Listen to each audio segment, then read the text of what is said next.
Hello and welcome to Joy in Our Town. I'm Oralena Valero, the host of the program, and as always, so happy that you've joined us today.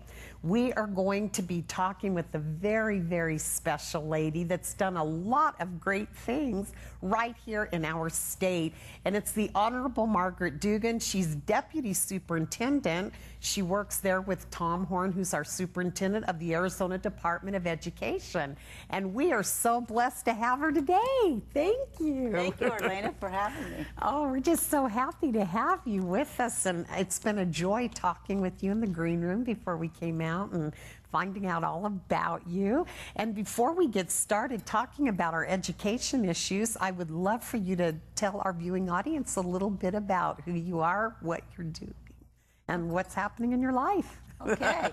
Well, a little bit about who I am. First of all, I'm a native Arizonan. Oh, you are? Yes, I am. One of the few. I didn't know that. I was born in a small town up in northern Arizona. My parents were from Jerome, Arizona. It's a ghost town. I love Jerome. It's beautiful. It is.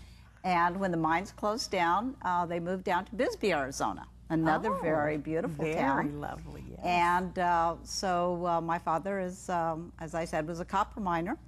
And I was raised in a very traditional home, conservative home, 10 children.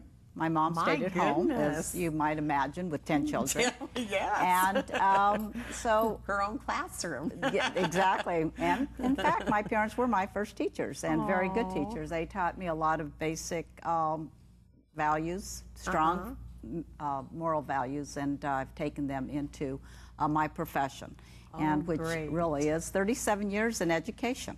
My goodness. Well, bless you for that. So really, that's a little bit about my background. 37 years in education. I've sat in every single chair, starting with classroom teacher, worked myself all the way up to a high school principal, district office, and currently I am the deputy superintendent. Wow, and then you're going to be running too, aren't you? That's exactly true. I'm throwing my hat in the ring. Oh, good girl. Well, I am so happy you are, and we're just so honored that you would be there, and for the many, many things, Margaret, that you've done to better our education.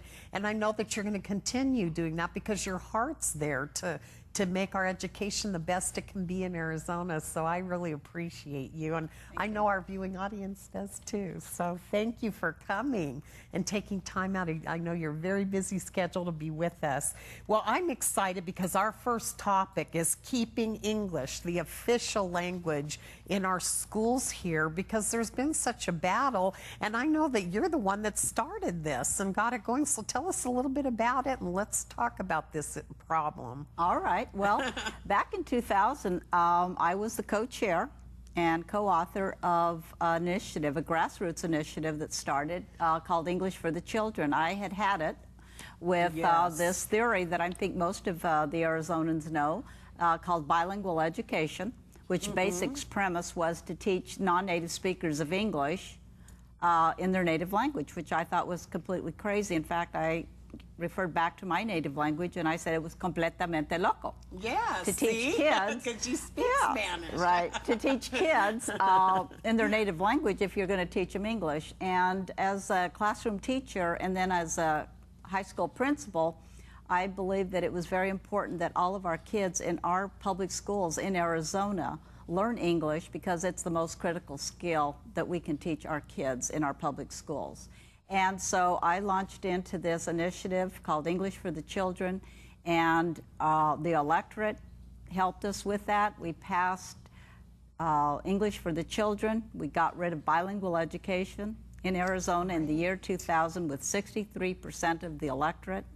And I've worked very hard to make sure that we've implemented that law in our schools, and we monitor it very closely, that all of our schools are teaching English and making it the official language of instruction. I'm very passionate about that because I think it is critical that all of our schools make sure that all of our students are proficient in English, not only that because it is our language of instruction, but because our Constitution is written in English, and if we lose our freedoms that we so value in this country and can read the Constitution, we will lose our freedom of this country.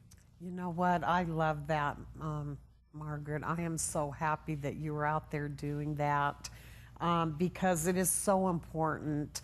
And I know that we've lived in Central America with my children, and they didn't, because we moved there, didn't make that like, I didn't say, well, I want English to be the dominant language. No, it was Spanish.